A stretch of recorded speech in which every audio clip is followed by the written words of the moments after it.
자, 이제 현금 수지 측정부터입니다. 좀 에너지를 보충해서 좀 힘이 나겠죠. 자, 현금 수지 측정 굉장히 중요하죠. 이 자체로도 중요하고요. 다음에 뒤에 그 투자 분석 기법의 용어들을 익히는데도 꼭 필요합니다. 일단 그 가유순전후죠. 영업수지 계산. 가능총소득부터 세후현금수지까지요. 유효총소득, 순영업소득, 세전현금수지, 세후현금수지. 단계별로 체크를 해야 되죠. 일단 그 가능총소득에서 유효총소득은 공실 및 불량부채 충당금, 대손충당금이라고도 하죠. 이거를 빼고 그다음에 기타 소득을 더하죠. 다음에 요 3단계가 각각 이제 체크해야 되는 것들이 있죠. 경비 빼고 빚 갚고 세금 내고. 자, 이게 영업 경비인데요. 경비에 포함되는 항목과 포함되지 않는 항목을 구별해야 되죠. 특히 포함되지 않는 항목을 주의를 해야 되죠. 포함되는 항목에는 재산세를 조심해야 되죠. 뭐 유지비, 관리비, 수도요금, 전기요금 이런 각종 요금, 그런 요금들이 있지만 재산세가 포함된다는 걸 주의를 해야 되고, 포함되지 않는 거는 위에서 포함되지 않았고 아래에서 포함되지 않았고, 이거 말고도 또 있죠. 감자, 소개가 있죠. 감가상각비, 자본적 지출, 소유자 급여, 개인적인 의무입니다. 이런 것들이 돼 있어야 뭐 이론으로 물어도 대답을 할 수가 있고요. 계산 문제로 물어도 대답을 할 수가 있습니다. 다음에 여기 이제 그 부채 서비스액이죠. 부채 서비스액은 원금과 이자의 합으로 돼 있다는 거죠.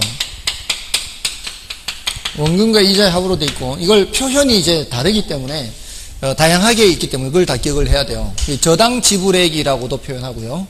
또 원리금 지불액 이렇게도 표현할 수가 있겠죠. 그리고 어떻게도 표현한 적이 있다 그랬어요. 연간 융자 월부금, 이렇게. 월부금하면 부금이란 단어 안에는 원금이자가 다 포함되어 있거든요. 그걸 이제 월부금을 연간 단위로 계산해서 연간 융자 월부금 이렇게도 표현한다 했고요. 그다음에 영업소득세가 있죠. 영업소득세를 계산할 때 과세 대상 소득 계산하는 것을 또 기억해야 되죠. 순대이감 또는 세대원감. 이렇게 해서 세대원감이나 순대이감만 질문할 수도 있다 그랬죠. 그러니까 이걸 알고 계셔야 됩니다. 대체충당금은 이제 더하게 되는 거고요. 이자 비용과 감가상각비는 이제 비용 공제를 하죠. 근데 여기에 세전현금 수지를 기준으로 할 때는 원금 상환분을 더해야 되고요. 감가상각비는 어차피 빼게 되는 거죠. 그래서 과세 대상 소득을 계산한 후에 곱하기 세율을 해야 영업소득세가 계산이 되죠. 자, 요거를 이제 기억해야 되고요. 그 다음에 매순 전후는 중요도는 좀 낮다 그랬어요. 요거보다는 훨씬 중요도가 낮고요. 문제를 좀 보겠습니다. 33번에 오피스 빌딩의 현금 흐름 분석에 관한 설명 중 틀린 것은 1번에 매각 시점에 미상환 대출 잔액이 있대요. 이거는 이제 매순 전후와 관련된 거죠. 매각 시점에 대출 잔금이 있다는 것은 여기 경비만 빼는 게 아니고 모두 갚아야 되는 거예요. 빚도 갚아야 되는 거죠. 자, 그런 상황이라면, 잔금이 있다면 세전 매각 현금 흐름이, 세전 매각 예죠. 얘는 총 매각 대금 여기 있죠. 총 매각 대금보다는 얘가 적을 수밖에 없죠. 잔금을 빼야 되니까. 그래서 맞고요. 가능총소득에서 공실 및 회수 불가능 임대 수입을 제하고 기타 소득을 합하면 유효총소득이 된다. 맞죠? 가에서 유 내려올 때는 공실 및 대손충당은 빼고 기타 소득 다 하고요. 그 다음에 세전현금 흐름은 순영소득에서 부채 서비스액을 차감해서 계산하죠. 맞고요. 영업경비에는 임대소득에 대한 소득세가 포함되어야 한다. 영업경비에는 임대소득에 대한 소득세가 여기 있잖아요. 영업경비에 포함되지 않는 항목에 위에 있어서 포함되지 않고 아래에 있어서 포함되지 않고 추가로 감자소개라고 했죠. 그래서 이거는 포함되면 안 되죠. 이거 조심해야 되죠. 재산세는 포함되더라도 4번이 틀린 겁니다. 그 다음에 영업소득세를 계산하기 위해서는 건물의 감가상각비를 알아야 한다. 이 순대이감이든 세대원감이든 감가상각비를 알아야 과세 대상 소득을 계산할 수가 있죠. 그래서 정답은 4번이고요. 다음에 이제 34번부터는 이거는 투자 분석 기법의 내용이죠. 투자 분석 기법에 이제 하러비 하죠. 하러비의 할인현금 수지 분석법부터입니다. 이거는 화폐 시간 가치를 고려하는 방법이죠. 그러니까 이게 1차적으로 화폐 시간 가치를 고려하는 방법이냐 그렇지 않는 방법이냐 이걸 알아야 된다 그랬죠. 이게 순순해. 이거는 화폐 시간 가치를 고려하는 것이고요. 거기에다가 현가 회수 기간도 있고 연평균 수년가 하는 것도 있죠. 수년가는 수년가인데 연평균으로 바꾼 것을 연평균 수년가라고 합니다. 이렇게 현가란 단어가 들어가 있거나 여기는 수익성 지수, 여기는 내부 수익률이죠. 자, 요 둘은 현가라는 말은 없죠. 그러니까 결국 현가라는 말은 세 군데 붙어 있는 거고요. 요놈들은 그런 말이 없지만 화폐시간 가치를 고려하는 거고요. 일단 이거 굉장히 많이 물었습니다. 화폐시간 가치를 고려하느냐 고려하지 않느냐가 이거 가지고만도 최근 10년간 최소 5문제는 요걸로 풀어요. 그러니까 지문 속에 들어가 있던 요걸로만 묻든, 그러니까 이거는 절대로 틀리면 안 되고요. 두 번째로 질문하는 게 뭐라 그랬어요? 요거 뜻을 묻는다 그랬죠. 수년가가 뭐예요? 수익성 지수가 뭐예요? 내부 수익률이 뭐예요? 그럼 수년가를 대답할 때는 유입현가합 빼기 유출현가 합입니다. 이렇게 대답을 해야 되고요. 단지 이제 이거를 꼭 유입이라는 표현만 쓰는 건 아니라는 거죠. 소득의 현가합, 이렇게 소득이라고 써도 되고요. 수입이라고 써도 되겠죠. 어쨌든 돈이 들어오는 겁니다. 수입 또는 소득. 중요한 건요, 현가가 있어요. 현가. 여기에서 투자 비용으로 지출된 이렇게 유출이죠. 유출현가합 이렇게 빼서 계산하는 게 순현가고요. 그럼 수익성 지수가 뭐예요? 그러면은 유입현가합 나누기죠. 유출현가. 이거를 어떻게 질문한다 그랬어요? 이걸 자리를 바꿔서 질문은 그렇게 해도 질문하니까 그런 것들은 아주 그냥 간단한 문제에 속하는 거예요. 단순한 문제예요. 복잡한 문제가 아니고. 내부 수익률이 뭐예요? 그러면은 그때는 수년가가 0이 되게 하는 할인율, 수익성 지수가 1이 되게 하는 할인율, 또는 유입현가와 유출현가가 같도록 하는 할인율이 내부 수익률입니다. 자, 이렇게 이제 뜻을 물었을 때 대답을 할 수 있어야 되고요. 얘네들은 모두 다 세후소득을 기준으로 한다 그랬죠. 세후소득을 기준으로 한다 그랬어요. 그래서 세후현금 수지, 세후지분복계 이런 걸 계산하는 겁니다. 다음은 세 번째가 뭐예요? 판단 기준.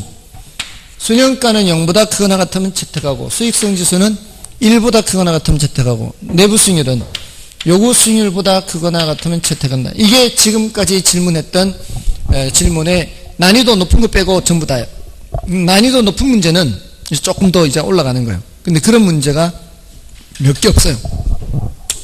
압도적으로 이제 횟수가 줄어들어요. 그러니까 여기 얼마나 간단한 걸 많이 묻느냐 이 말이에요. 다음에 이제 들어가는 게 할인율이 뭐예요? 할인율이. 할인연금 수지분석법이니까 할인율이 있어야 될 거 아니에요.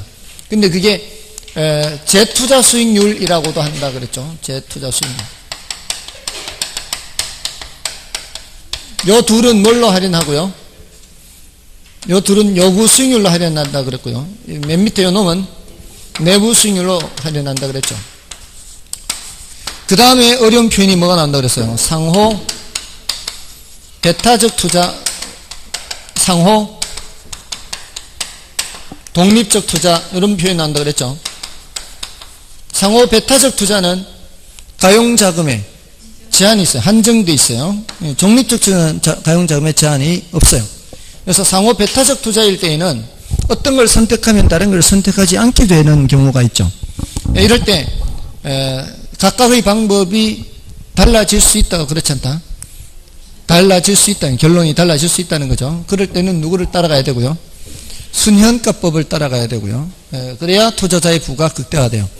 그리고 순현가법은 투자자의 부가 극대화된다는 장점뿐만이 아니라 할인율로 요구 수익률을 사용한다는 것도 장점이에요. 내부 수익률보다는 요구 수익률이 더 좋은 방법이고요. 그 다음에 순현가법의 아주 큰 장점이 뭔가 하면은 가치 가산성이 성립해요. A의 순현가와 B의 순현가를 단순히 뭐만 하면 돼요? 더하기만 합니다. 더하기. 근데 다른 방법들은 A의 수익성지수, B의 수익성지수 더하거나 또 뭐 더해서 2로 나누거나 이래서는 안 돼요. 새로 계산해야 돼요. 계산이 불편해요. 근데 얘는 계산도 간편하죠. 내부 할인율에 대한 가정, 요구 수익률을 할인한다는 장점도 있고, 투자자의 부를 극대화한다는 장점도 있고, 이 장점이 많은 방법이 무슨 법? 순형가법이죠. 그래서 가장 투자 준거로서 가장 우수한 방법이다라고 하는 게 순형가법이에요. 근데 이 내부 수익률이나 이 수익성지는 투자자의 부가 극대화된다는 보장도 없고, 특히 내부 수익률은 어떤 단점도 있는가 하면은 아직 출제되지 않았어요. 복수의 해 문제가 있을 수 있다는 것. 이게 이제 치명적인 또 단점이 있죠. 자, 그런 것들이 이제 좀 복잡하게 질문하면은 이제 그런 내용들이 되는 겁니다. 이런 것들이 이제 할인현금 수지분석법의 내용들입니다. 자, 이제 그 나머지 정리된 것들은 여러분이 좀 봐주시고요. 넘어가시면 기타 할인현금 수지분석법도 있죠. 그래서 뭐 현가회수기간법도 있고 연평균 순형가법도 있는데 그 정도만 알더라도요, 그건 충분하다고 볼 수 있겠습니다. 자, 문제를 좀 보겠습니다. 부동산 투자 분석에 대한 설명 중 틀린 것은 1번에 내부 수익률은 수익성 지수가 1이 되는 할인율이다. 맞죠?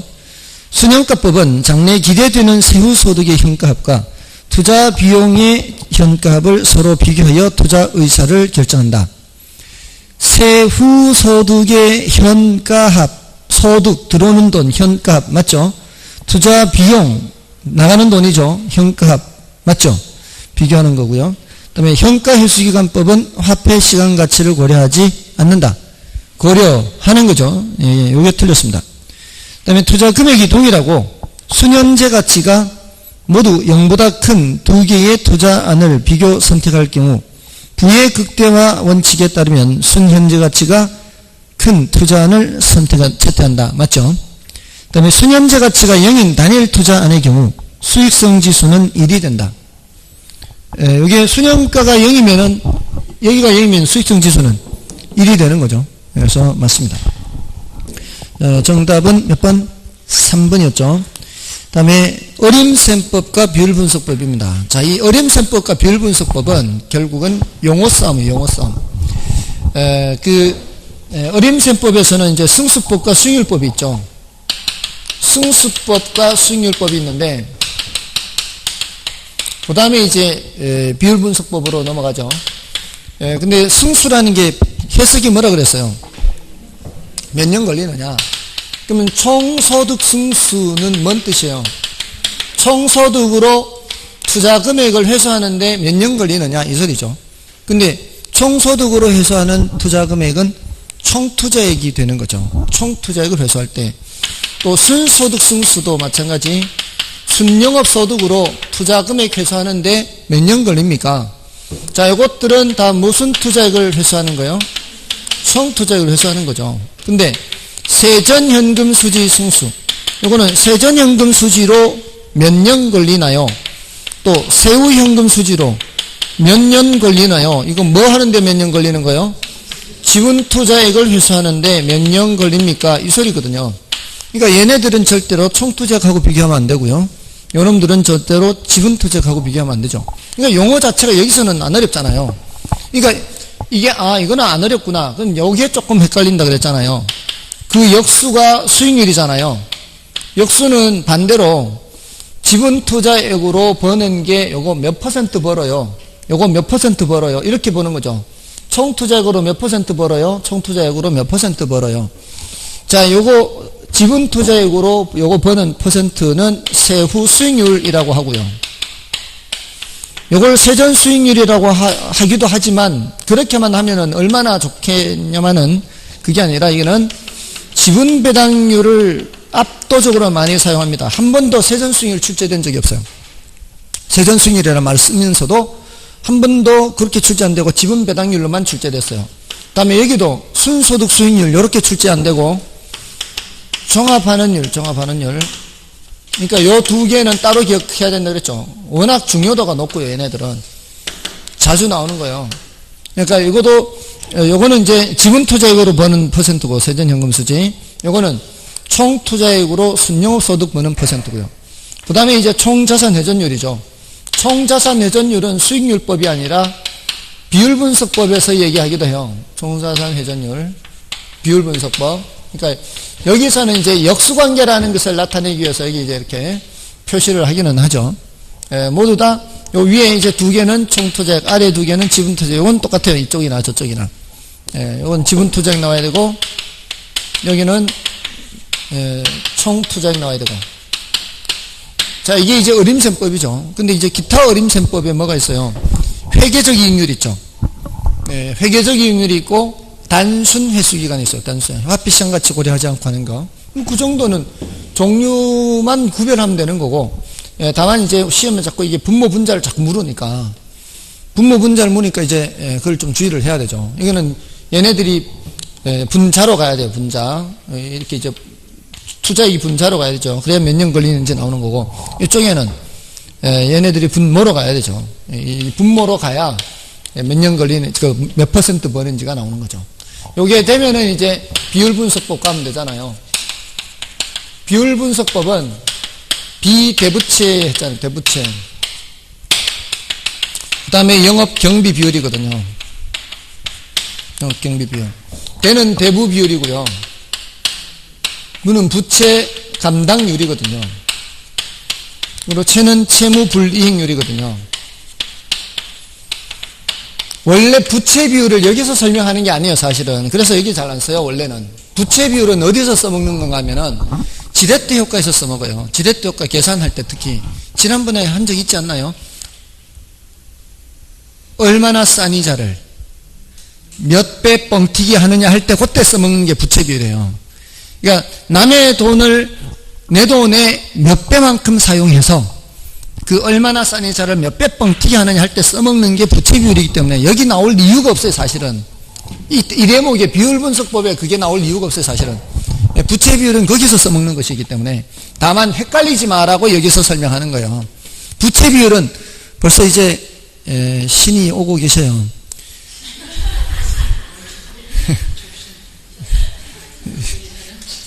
잡신인지 졸음신인지 모르겠지만, 근데 혹시 여러분들은 이 주변에 용하다는데 누가 말씀하셨던 것 같은데 혹시? 용하다는 집이 있어요? 세종시에? 타로 말고 그거 점 보는데. 예? 그쪽으로, 조천 쪽으로 많다 그러던데 정말 잘 알아맞히나요? 예. 근데 정말 그런 사람이 있나 보다고요. 있나. 정말로. 다른데 실장님이 친구가 그렇게 그래요. 친구분이. 근데 그 친구가 무슨 일이 있으면 꼭 전화를 한대요. 이년아, 뭔 일 있어?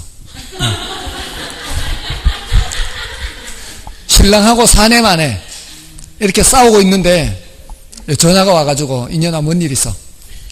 그렇게 얘기를 한대요. 다 보이나 봐. 근데 그 친구만 보이는 게 아니고 딸도 보이나 봐요. 딸이 어린데. 새로 이사를 갔는데,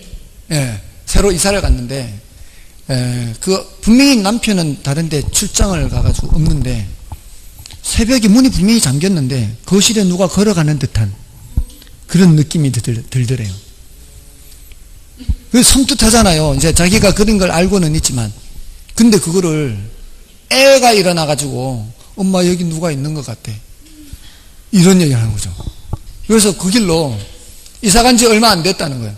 그 길로 중개사무소에서 이실 짓고 하라고. 이 집에 뭔 일 있었냐고. 이 집에 뭔 일 있었냐고. 그러니까 똑바로 얘기하라고. 총각이 목매달아 죽었대요. 그래서 바로 이사를 갔대. 그리고 그 남편이 바람을 피웠었는데 다 보였나 봐요. 그 단발머리 그녀 누구야? 단발머리인 게 다 보이는 거죠. 남편이 시급을 한 거죠. 어떻게 알았지 이걸? 그 다음부터 절대로 바람 안 핀대. 그런 게 그런 게 있나 봐요. 그런 게. 예, 아무튼 섬뜩하죠. 예, 잠 깨라고. 잠 깨라고. 대부 비율은 남의 거 비율. 대부 비율은 남의 거 비율. 부채 비율은 내 거분의 남의 거 비율. 대부 비율은 동요가 많다 그랬죠. 대부 비율과 가장 많이 쓰는 게 저당 비율이에요. 그 다음에 융자 비율, 뭐 담보 인정 비율, 대출 비율, 차입 비율 많아요. 아무튼 대부 비율, 저당 비율 같이 많이 사용하고요. 부동산 가치 전체 중에서 부채 잔금이죠, 잔금. 그래서 절양 개념이라 그랬고요. 부채 감당이, 부채는 누가 감당한다? 순영업 소득이 감당한다. 그래서 순영업 소득이 더 커야 되죠, 이게. 부채 서비스액보다. 그래서 1보다 클수록 좋은 것이고요. 부채무 불이행률은 작을수록 좋죠. 이거는 누가 누구를 감당하는 거예요? 유효가, 가유순전할 때 순영업 소득 위에 있는 유효가 영업 경비와 부채 서비스액을 모두 감당해야 되죠. 근데 얘는 작을수록 좋기 때문에 소득이 분모로 가야 돼요. 이 영업 경비와 부채 서비스액을 감당해야 돼요. 이렇게. 그 다음에 영업 경비 비율이니까 말 그대로 영업 경비가 차지하는 비율이에요. 여기는 유효 총소득을 쓰든 가능 총소득을 쓰든 관계가 없는데 우리 시험에는 유효가 많이 나왔어요. 예, 가능 총소득이 나올 수도 있지만 대부분은 유효. 딱 한 번 가능 총소득 나왔어요. 그러니까 이건 문제에서 제시하는 대로 하면 되니까 신경 쓸 필요 없습니다. 자, 이런 것들이 모두 다 비율 분석법이죠. 그 문제를 좀 보겠습니다. 그 항목 확인은 여러분이 좀 하시고요. 35번 재무 비율과 승수에 대한 설명 중 옳은 것은 1번 동일한 투자안의 경우 일반적으로 세전현금 수지 승수가 이걸 어떻게 번역하라고요? 세전현금 수지로 회수하는 데 걸리는 시간이 말이에요. 세전현금 수지로 세전으로 회수하는 시간이 세후로 회수하는 시간보다 더 많이 걸린다. 이 뜻이에요. 맞아요? 안 맞아요? 안 맞죠? 세전이 숫자가 더 크잖아요. 그죠? 세전, 가유순전 후 세전으로 회수하는 데 걸리는 시간이 더 짧죠? 이걸로 회수하는 데 시간이 더 길 거 아니에요. 그래서 틀린 거고요. 다음에 총자산 회전율은 투자된 총자산에 대한 순영업소득 비율이다. 총자산에 대한 순영업소득 비율은 종합환원율이죠. 이건 순영업소득이 들어가면 안 되고 뭐가 들어가야 돼요? 총소득이 들어가야 되죠. 그래서 틀렸고요. 채무불이행률은 순영업소득하고 짝짓기 하는 거요. 유효하고 짝짓기 하는 거요. 유효하고 짝짓기 하는 거죠. 그래서 틀렸고요. 그 다음에 대부 비율이 높을수록 투자의 레버리지 효과가 작아진다. 이거는 이제 그만큼 레버리지 효과는 커지죠. 이 지렛대 효과. 그 다음에 부채 감당률이 1보다 크다는 것은 순영업소득이 부채의 할부금을 상환하고도 잔여액이 있다는 의미다. 맞죠? 5번이 옳은 겁니다. 됐고요. 자, 이제 넘어가셔서 원리금균 등 원금균 등 체증식 상환입니다. 자, 조금 전에 이제 현금 수지 측정하고 그다음에 투자 분석 기법하고 있는데 사실 굉장히 중요한 이 파트가 지나갔어요. 투자 분석 기법은 무려 3문제 나옵니다. 3문제. 투자 분석 기법은. 그러니까 그 화폐 시간 가치를 고려하는 할인연금 수지 분석법과 어림셈법 비율 분석법 합해서 3문제입니다. 그리고 현금 수지 측정은 1.5 정도 돼요. 그게 이론 문제와 계산 문제를 포함해서. 그러니까 무려 4.5에 해당하는 단원이 그거예요. 현금 수지 측정에서부터 투자 분석 기법. 굉장히 많이 나오는 겁니다. 다음은 이제 원리금균 등 원금균 등 체증식 상환. 뭐 제일 중요한 그래프가 바로 거기 교재에 나와 있는 그 그래프예요. 이거. 이 제일 중요한 그래프입니다. 이게 원리금 지불액을 나타내는 거죠. 제가 그림을 그릴 때 늘 여기를 이렇게 일치하지 않게 이렇게 엇갈려 그려요. 그 이유가 뭔지 아십니까? 혹시 오해할까봐 이게 딱 세 개가 선이 딱 일치하게 될까봐, 되는 거 오해할까봐. 그렇지 않기 때문에 그래요. 이게 딱 한 점에서 교차하는 게 아니고 반드시 한 점에 이렇게 어긋날 수 있습니다. 자, 자, 여기서 초기에 제일 많은 원리금을 지불하는 게 누구예요? 원금 균등이죠. 그 다음이 요게 원리금 균등이고, 그 다음이 최증식이죠. 자, 그러니까 여기서부터 출발해요, 사실은. 똑같은 돈을 빌렸어요. 똑같은 이자율로, 똑같은 기간 동안. 근데 처음에 은행에 돈을 제일 많이 갖다 준다는 건 뭘 뜻하는 거예요? 제일 먼저 많이 갚아 나간다는 얘기죠. 그러면 한 번이라도 갚아버리면 잔금이 제일 적죠. 그걸 묻는단 말이에요. 그러니까 처음에 나온 이 첫 번째 현상 그 다음을 묻는단 말이에요. 그거 가면 갈수록 그게 난이도가 조금씩 높아지는 거죠. 그러면 한 번이라도 갚아버리면은 잔금이 제일 적게 남는 게 원금 균등이니까 그 다음부터는 이자가 어떻게 되겠어요? 더 적게 내겠죠. 첫 회이자는 똑같아요. 발생한 이자가. 근데 두 번째부터는 이자가 달라진다는 그걸 묻는 거예요. 또 어떻게 묻는가 하면은 저당 기간 전체를 통틀어서 원리금 상환액이 누가 제일 적냐 이 말이에요. 원금 균등이 제일 적죠. 처음부터 많이 갚아버렸기 때문에 이자를 제일 적게 갖다. 똑같은 원금은 어차피 똑같이 1억을 갚아야 되지만 이자를 제일 은행에다 덜 갖다 주는 게 원금 균등이란 말이죠. 그리고 제일 많이 갖다 준 건 당연히 최증식이죠. 얘는 초기에 오히려 빚이 늘어나는 부의 상환이 발생하죠. 이자에도 미치지 못하는 부의 상환이 발생하기 때문에 원금이 더 늘어나는 그런 현상이 나타나죠. 그래서 이 원리금 균등과 원금 균등과 원리금 균등은 잔금이 지속적으로 감소해. 이것도 질문한단 말이에요. 잔금이 지속적으로 감소해. 증가하는 적이 없어요. 근데 최증식은 초기에 이렇게 증가하는 구간이 나타나는 거죠. 이게 이제 차이점입니다. 이런 것들을 요 그래프를 통해서 일단 체크를 하셔야 되고요. 그 다음에 원리금 균등 상환 중에서도 초기에는 뭐가 많아요? 이자가 많고 가면 갈수록 이자가 줄고 원금은 적고 나중에 갈수록 원금이 많아지고 이걸 또 묻는다는 거죠. 원금과 이자의 그 구조. 그 다음에 원금 균등 상환은 이렇게 줄기는 주는데 처음에는 이자가 차지하는 비중이 굉장히 커요. 네, 가면 갈수록 이자가 점점 줄어드는 거죠. 자, 이렇게. 물론 이제 여기서도 이자가 차지하는 비중이 크지만 줄어들기는 하지만 그 구조가 다른 거죠. 자, 이렇게. 그래서 뭐까지 묻는가 하면은 처음에 이자가 차지하는 비중이 더 큰 거는 원리금 균등과 원금 균등 중에 누가 이자가 차지하는 비중이 더 크다?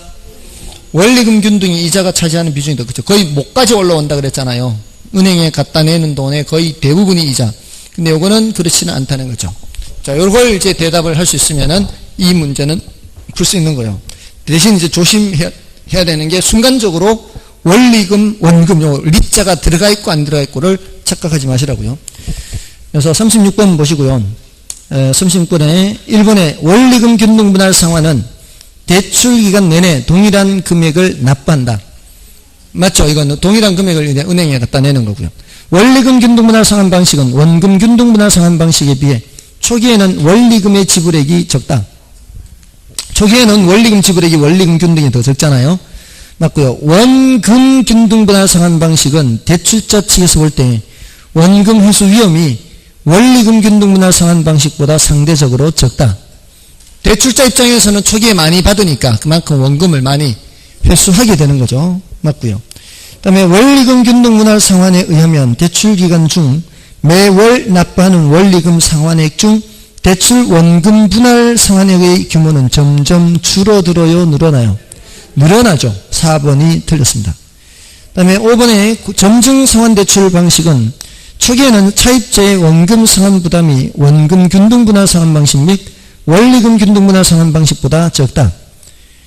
제일 적은 놈이 초기에 제일 부담이 적은 게 누구예요? 점증 상환이 제일 초기에 부담이 적은 거죠. 그래서 4번이 정답이고요. 그 다음에 고정금리 변동금리입니다. 자, 이 고정금리 변동금리 하면 이거 생각하시라 그랬어요. 이거 하고 변동금리는 이렇게 일정한 마진을 은행에서 먹을 수가 있죠. 자, 요거 이렇게 생각해서 이게 시장금리 올라가는 시기고 이게 시장금리가 내려가는 시기예요. 그러니까 시장금리가 올라가든 내려가든 대출금리는 변함이 없죠. 이게 대출금리고요. 근데 여기서는 시장금리에 따라 대출금리도 같이 바뀌는 거 아니에요. 그래서 여기서는 시장금리 상승기에는, 금리가 상승하는 시기에는 수익성이 악화되죠. 금리가 하락하는 시기에는 수익성이 개선되는 게 아니고 조기 상환의 우려가 있어요. 그러니까 이게 누구 입장에서는 불리한 거예요. 대출자 입장에서는 불리한 거죠. 대출자가 위험 부담을 하는 거죠. 그래서 이 위험 부담을 누구에게 증가시키기 위해서, 차입자에게 증가시키기 위해서 나타난 게 바로 변동금리죠. 그리고 이게 금리가 여기는 이제 부드러운 선으로 돼 있지만 현실적으로는 석 달마다 바꾼다거나 6개월마다 바꾼다거나 금리 조정 주기라는 게 있습니다. 그 금리 조정 주기가 짧으면 짧을수록 차입자에게 금리 변동 위험을 더 많이 증가하게 되는 거죠. 금리 조정 주기가 짧을수록 그렇습니다. 그리고 이 변동금리를 책정을 할 때는 기준금리에다가 뭐를 더해서 하는 거예요? 가산금리를 더해서 하는데, 이 변동금리가 바로 대출금리가 되는 것이고요. 요게 예금금리가 되는 거죠. 요게 은행이 먹는 마진이에요. 이거는 대출받는 사람들의 신용등급에 따라 달라지는 거죠. 그리고 요 기준금리에 해당하는 것은 코픽스 지수를 많이 쓰는데, 경우에 따라 CD 수익률도 씁니다. 양도성 예금증서 금리도 사용하기도 합니다. 그리고 변동금리가 바뀐다는 것은 기준금리가 바뀌는 거예요? 가산금리가 바뀌는 거예요? 가산금리가 바뀌는 거 아니에요. 얘가 바뀌는 거예요. 가산금리는 처음에 가입할 당시에 그 사람의 신용등급에 따라 결정이 되면은 거의 바뀌지 않아요. 특별한 사정이 없는 한은 그대로 있습니다. 뭐가 바뀌는가 하면 기준금리가 바뀌는 거예요. 요거는 코픽스 지수는 매달 발표해요. 코픽스 지수. 매월 15일 발표합니다. 매월 15일. 시중 9개 은행 있죠. 시중 9개 은행에 8개 예금 상품이 있어요. 그 8개 예금 상품의 가중평균 예금금리가 바로 코픽스 지수예요. 일종의 예금금리라고요. 근데 어느 하나의 예금 상품만 볼 수는 없잖아요. 그러니까 8개 예금 상품의 가중평균 예금금리, 요거를 매달 발표하기 때문에 얘가 바뀌어요. 얘가. 매월 얘가 바뀌긴 하는데 금리 조정 주기는 매월이 아니고 6개월마다. 보통 6개월마다 바꾸죠. 3개월? 여기 분들은 대출을 안 받나 봐요. 갖고 있는 게 돈밖에 없어요. 대출 받으면 그런 게 다 나올 텐데. 지금 표정들이 나는 대출하고는 관계없는 사람입니다. 이런 표정이에요. 그것도 돈이 있으니까 그렇지. 돈 없으면은 통장에 늘 잔액을 신경 써야 되는데. 6개월마다 요거를 조정을 해요. 6개월마다 조정을 하고, 아무튼 옛날에 CD는 석 달마다요. 그 이유가 있어요. 옛날에 CD는 만기가 석 달이 제일 많았어요. 만기가 석 달짜리 91일 하는데 이제 만으로 치면 90일이 되는 거죠. 그게 제일 많았기 때문에 석 달마다 바꿨던 거고, 요거는 6개월마다 바꿔요. 자, 아무튼 요게 이제 변동금리죠. 고정금리, 변동금리. 자, 변동금리가 대출자한테 유리해요, 불리해요? 유리하죠. 유리한데 이게 유리한 것만 있는 건 아니죠. 대출자 입장에서 좀 원하지 않는 그런 현상이 나타날 가능성이 많아요. 얘가 어떤 단점이 있어요? 채무불이행 위험이. 채무불이행 위험이 높습니다. 뭐보다? 고정금리보다. 보세요. 이 금리가 이제 올라가는 게 문제죠. 지금 우리나라 경제 운영이 굉장히 쉽지 않아요, 지금. 왜냐하면 현재 금리가 어디가 더 높아요? 미국이 더 높아요, 지금 우리나라보다. 이건 아주 예외적인 현상이에요. 보통 같으면 벌써 돈이 많이 빠져나갔어야 돼요. 근데 지금 돈이 안 빠져나가고 있어요. 왠지 모르겠어요. 우리나라 금리가 더 낮아요. 위험도가 높은 나라인데 금리가 더 낮아요. 이런 상황이면 달러가 막 빠져나가야 되는 상황이거든요. 근데 그 달러를 빠져나가지 못하게 하려면 어떻게 해야 돼요? 우리나라도 한국은행 그 금융통화위원회에서 금리를 올려야 돼요. 지금 금리가 낮은 상황에서도 경기가 지금 안 좋은데 금리까지 올려버리면은 특히 부동산 쪽에 특히 영향이 클 수가 있어요. 이 담보대출 받은 입장에서는 아무튼 채무 불이행 위험이 높습니다. 그런 치명적인 단점이 있는 게 변동금리예요. 그렇지만 전반적으로 누가 유리하기 때문에 변동금리가 전반적으로는 대출자가 유리하기 때문에 고정금리와 변동금리를 동일한 시점에서 다른 조건은 똑같게 해서 대출한다면은 고정금리가 금리가 더 높을 수밖에 없습니다. 자, 이렇게. 그리고 물론 이게 이 채무불이행 위험이 높기 때문에 금리 상승에 뭐를 설정할 수는 있어요? 상한을 설정할 수는 있죠. 이렇게 하면은 채무불이행 위험은 줄일 수가 있습니다. 이렇게 되면은 근데 대출자 입장에서는 불리해지죠. 그래서 이때는 여기 마진폭을 조금은 더 높여서 적용할 수도 있습니다.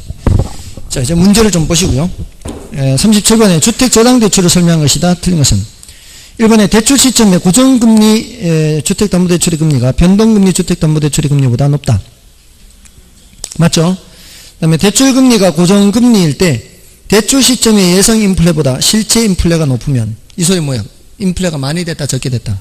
인플레가 많이 됐다. 그럼 금융기관한테는 손해죠. 차입자에게는 이익이고 2번이 틀렸고요. 그 다음에 대출기관은 이자율 변동에 따른 손실 위험을 회피하기 위해 변동금리 대출 상품을 판매하고요. 그 다음에 시장 이자율이 약정 이자율보다 낮아지면 고정금리 대출 차입자에게 조기 상환할 요인이 생긴다. 맞죠? 이게 금리가 낮아지게 되면은 조기 상환의 요인이 생기고요. 고정금리 대출에서 시장 이자율이 약정 이자율보다 높아지면 대출 기관의 수익성이 악화된다. 이게 고정금리로 대출해 줬는데 시장 이자율이 올라가게 되면 수익성은 떨어지게 되죠. 그래서 맞고요. 다음은 저당 유동화입니다. 혹시 졸리시면 뒤에 서서 수업 들어도 괜찮습니다. 지금까지 서서 수업 들은 분 중에 한 번도 떨어진 적이 없어요. 한 분도. 정말 서서 수업 들었던 분들은 전부 다 합격했어요. 이러면은 보통 한두 분은 일어서던데 일어서지를 않네요. 안 그래도 합격할 수 있다는 자신이 있나 봐요. 자, 이제 38번 저당 유동화의 개념 구조 효과입니다. 자, 이 저당 유동화의 개념은 뭐예요? 개념. 이거는 현금화라 그랬죠. 현금화 또는 증권화를 포함한다 그랬어요. 증권화. 다음에 그 구조는 1차 저당시장 2차 저당시장 이렇게 나눌 수 있고요. 그 다음에 효과는 주체별로 보시라고 했어요. 여기서 이렇게 이 저당 유동화의 구조에서 유동화의 개념은 1차 금융기관이죠. 여기가 1차 금융기관이 갖고 있는 채권을 양도해서 그 대금을 마련하는 거죠. 일단 1차적으로는 이게 이제 유동화예요. 근데 2차 금융기관이 계속 사주기만 할 수는 없죠. 갖고 있는 이제 저당 채권 집합이죠. 이 집합을 근거로 해서 뭐를 발행해요? 증권을 발행해서 다시 현금을 마련하는 그 구조를 포함해서 유동화다.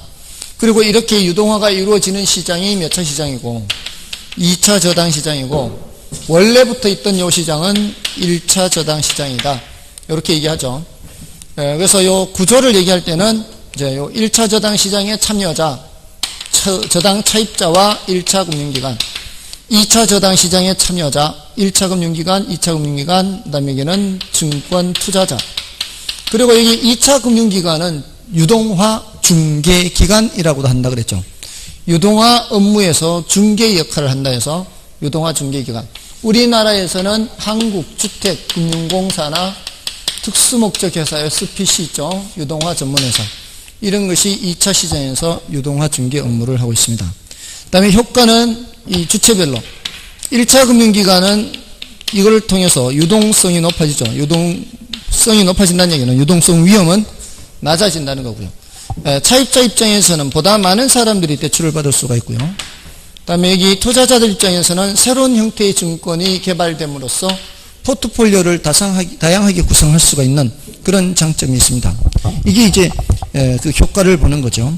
그래서 요 내용대로 나머지 내용은 이제 여러분들이 확인하시면 되겠고요. 문제를 좀 보겠습니다.